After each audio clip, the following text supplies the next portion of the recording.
Welcome to Luca and Miguel. Enjoy the video. You begin by preparing essentials and taking the first steps. Sign into the same account on each device and enable 2FA so changes stay secure. Make sure your network is stable. Wi-Fi or Ethernet with at least 5 Mbps avoids timeouts. Open the Sync app, accept permission prompts for storage and contacts, and choose a primary device if asked. Once done, the app will initialize a local database. This reduces conflicts and lets you proceed to link devices quickly and reliably. Next, you link devices and configure behavior. Generate a pairing code or scan the QR on the second device, then paste or accept it to establish a secure channel.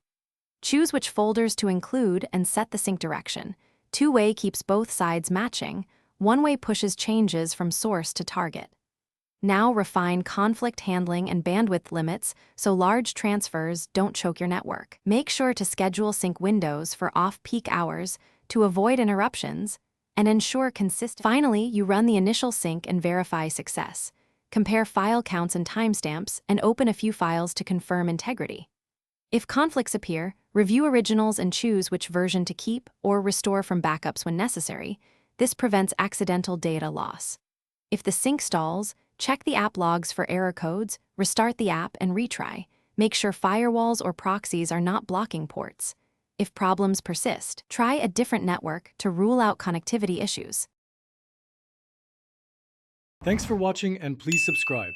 It's the best investment you'll ever make.